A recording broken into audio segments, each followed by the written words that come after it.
हर उम्मत को अल्लाह ताला ने अपने तक पहुंचने के लिए कोई ना कोई जरिया दिया। मूसा अलैहिस्सलाम की उम्मत या रहमानों का जिक्र करती, ईसा अलैहिस्सलाम की उम्मत या कद्दूसों का, सुलेमान अलैहिस्सलाम या वहाबों का, दाऊद अलैहिस्सलाम या वदूदों, वो सारे सिफाती इस्म थे, उनमें भी जो नूर है सिफाती नूर है। एक दिन मूसा अलैहिस्सलाम ने कहा, ए अल्लाह दीदार दे। जवाब आया ताब नहीं है। कहने लगे किसी में ताब होगी। जवाब आया एक मेरा हबीब और उसकी उम्मत। मूसा अलैहिस्सलाम को जलाल आ, मैं नबी हो के उम्मती के बराबर नहीं, जलवा दे देखी जाएगी। जलवा पड़ा, मूसा अलैहिस्सलाम बेहोश। क्या वजह है कि मूसा अलैहिस्सलाम इस दुनिया में कोतूर में बेहोश हुए, हजूर पाक सामने जाके मुस्कुरा रहे हैं। मूसा अलैहिस्सलाम के जिस्म में या रहमानों का सिफाती नूर था, वो जात की ताब न ला सका। हजूर पाक के जिस्म मुबारक में इसमें जात का जाती नूर था, जात सामने हजूर पाक के तोफैल वो इसम इस उम्मत को मिला, तब इसको फजीलत हुई। अगर तुमको फजीलत है इसमें जात है, अगर दीदार है इसमें जात से है। एक दिन ईसा अलैहिस्सलाम बोल उठे, अल्लाह मुझे भी बड़ा शौक है तुझे देखने का।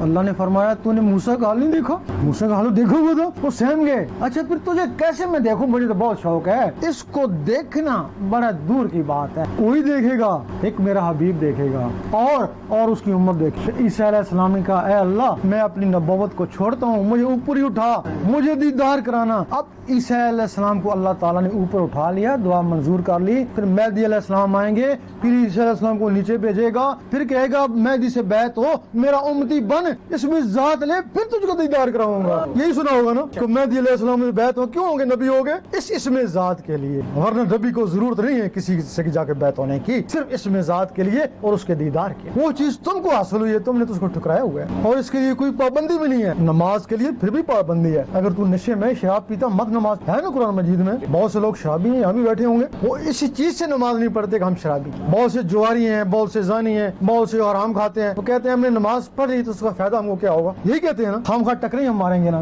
रिस्की हलाल जो अंदर नहीं है तो इसके लिए तो शर्त ही नहीं है। इसमें जात की अल्लाह ताला फरमाता जैसा भी करता है, शराब है शराब पीता रहे, गुनाह है गुनाह करता रहे, रिस्की हराम खाता रहे, अल्लाह भी करता रहे। जो अल्लाह अंदर जाता जाएगा ना तेरा हराम निकलता जाएगा ना भाई, और छुटकारा नहीं है तुझसे। और जो अल्लाह जाएगा, शराब पीता है शराब भी चली जाएगी, गुनाह है वो भी सारे निकल जाएंगे ना। एक शख्स था अपना, उसने बहुत शराब पीता था, बचपन से शराब पीता था, इतना आदी हो गया कि शराब पानी की तरह पीता हो, पानी की जगह। एक दिन उसने किताब पढ़ ली कि मरने के बाद क्या होगा। कोई किताब लिखी है किसने जिसमें डराया गया है दोज़ख का अज़ाब कि मरने के बाद क्या होगा। किताब पढ़ी, उसको खौफ हो गया, मस्जिद में गया कि मैंने नमाज पढ़नी है। मौलवी ने कहा पहले शराब छोड़, उसने शराब तो छूटती नहीं है, कहता मैंने बड़ी कोशिश करी शराब छोड़ूं लेकिन नहीं छोड़। मौलवी ने कहा बिल्कुल नमाज के नजदीक मत जाना जब तक तू शराब पीता। जब मायूस हो गया कि शराब मुझसे छूटती नहीं है, फिर वो इधर आ गया, कोई रास्ता बताओ। मैं है रास्ता है गुनहगारों के लिए, ये रास्ता ही कि वो कैसे, ये अल्लाह लग करो तरीका सिखाते हैं कि शराब पियो को खूब पियो, पहले से ज्यादा पियो कहना गुनाह होगा, नहीं हम इसके जिम्मेदार है। उसने क्या किया कि शराब भी पीता रहा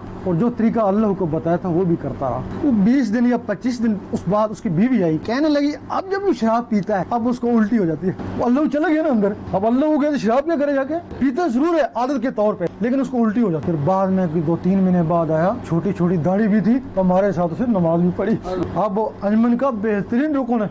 एक और शख्स था वो लाला कसाई, वो जितनी भी कमाई करता ना, रोज जब तक वो सिनेमा देखता ना वो खाना नहीं खाता था, उसकी आदत में था। अब उसने जिक्र भी ले लिया, जिक्र भी करता है सिनेमा भी देखता। कहने लगा कुछ महीने गुजरा होगा, आस्ता आस्ता दिल उचाट हो गया, लेकिन मेरी आदत थी सिनेमा में जाता। अब क्या होता, अब जब फिल्म शुरू हो जाती तो मुझे नींद आ जाती और मुझे पता ही नहीं, उस वक्त पता लगता जब फिल्म खत्म हो, लेकिन मेरी आदत थी, आदत के तौर पे जाता था। अब मैंने कहा कि आप होशो हवास में रहना चाहिए वरना ये 5-10 रुपए रोज जाया होते हैं। कहता फिर मैंने कहा कि चलो आप फिल्म देखते हैं, अपने आप को काबू में रखा। लेकिन ये था अंदर से आवाज है ठीक है फिल्म तू देख लेकिन मुझे भी नहीं छोड़, तू फिल्म बेशक देख लेकिन मुझे भी नहीं छोड़ना। कहता मैं फिल्म देखा, फिर अंदर से आवाज आती मुझे भी नहीं छोड़। कहता फिर एक दिन मैंने फिल्म को छोड़ दिया, इसको नहीं छोड़ा।